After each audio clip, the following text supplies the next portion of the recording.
Hello, everybody. Welcome back. Hey, raise your hand if you want to know how to lose Paris. Anybody curious on how you lose Paris? Maybe you all know. I'm going to show you one good example of how to lose Paris. In my Panther 8.8, Tier 8 in a 2-tier battle. Should be alright, right? 2-tier, no big deal. I'm going to come down here to the south and we're going to await the enemy. See if we can't get some easy free shots into them. And the Alpine Tiger is going to rage forward. And while aggression is near and dear to my heart, maybe he has made a mistake. Because he gets down there. A T-44 has actually come around the corner. Now let's take a look at the deployment here, because this is basically how you lose Paris.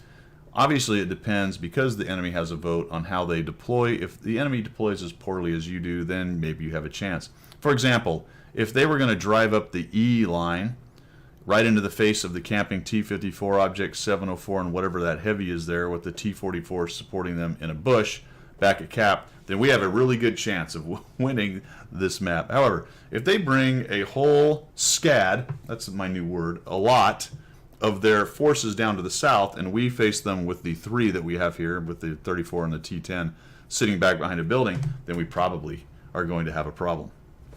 So because this is titled How to Lose Paris, what do you think what kind of problem do you think we're going to have here? Probably the one I just described.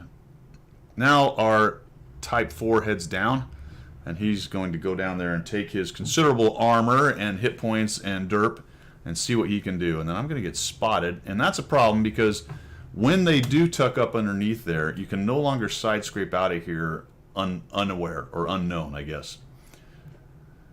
That means every time you move, that 103 or whoever's back there will know exactly what you're doing. So I have to back up, and look at this. They have 1, 2, 3, 4, 5, 6, 7 of their tanks down here, and we have 1, 2, 3, 4, 5, and not even really the big ones, right? We still have 1, 2, 3, 4, 5, 6 of them hanging out up in the field. I get a shot into his front there, and here they come. They're piling in. There's even more of them now. 1, 2, 3, 4, 5, 6, 7. Type 4 has been absolutely rocked. The T-95 Doom Turtle is just driving up into us, absolutely owning everything in sight. And we have no answer for this. The T-44. The T-54 is hanging out in the middle. The Object's hanging out in the middle. No real obvious reaction. Hey, they got the Charioteer. Good on them. And you might say, well, Guido, it's only 2-2. Things are looking good. Well, not exactly. Not exactly, because at the critical terrain, we're overmatched, and we're about to lose all of our tanks down there. So I'm going to try to change things. This is the only choice right here. Shooting them in the face is not working. But I come around here and find that they kind of have the same idea. So I've got a Mutant 6 here, got a T-44, it's myself, and this T-54 who is still hiding on the corner. I'm able to take a shot on the Bat Chat. Bat Chat puts a shot on me, but thankfully, hey look, the campers. If you drive in front of the campers' guns, they're actually effective. But do you think they'll actually do anything other than sit there? No, not exactly. Not exactly. So I'm going to try to sneak a shot in here, do a little side scrape. This is just a bad situation, and I am attempting to do whatever I can in not a great position to change this fight. Now here comes the T-54, and I figure, you know what? With the T-54 and myself, we might actually be able to win this corner and maybe come around behind the guys that are just about to wipe out our T-34. So you can see that things have gone south for us. It is now 4-6. Get a shot on him. He somehow snaps one, even though his turret wasn't pointed at me, but he got it. Nice reload on the 8.8. I do that and take another shot from the Mutant 6. And why the T-54 is not now driving around the Mutant or tucking up beside him and shooting him in the side and winning this fight, I don't think I will ever know. What's going on here, I'm not really quite sure, unless maybe he's ammo racked or he doesn't have any equipment. It's just a long reload. It seems like he would have reloaded a long time ago. Now I've got the IS-3 here. That's a problem.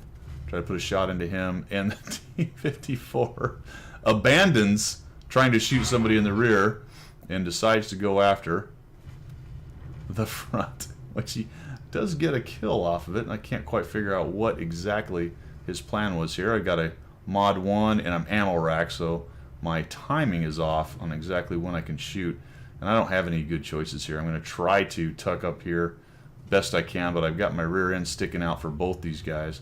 See if I can get a shot in on this guy into his lower plate. I get that, but he's looking at me. And please don't shoot me.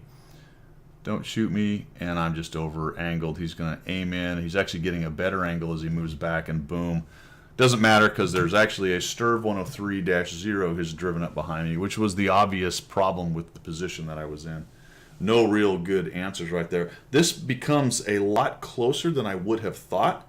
Our campers are doing a decent job of cleaning up near deads, but pretty quickly our wounded tanks go down fast, and really the T-95 just sort of drives up on them and wrecks face. They go down pretty quickly, and with the Sturv backing all of them up, we end up losing. So we were able to make that closer than I would have otherwise thought just by looking at the initial deployment. Eventually a few tanks did come to help, but where they went in the beginning was very problematic for winning. And it immediately put us on our back foot. We started to lose. A little bit of heroics happened, and we started to pull even, but as usually happens in that kind of game, the heroics cost a lot. And while they took out some near-deads who had been fighting down the south, killing all their buddies, they killed a couple of them, but the weight of the hit points on the enemy team and their positioning eventually came to bear and whittled away our valiant counterattack.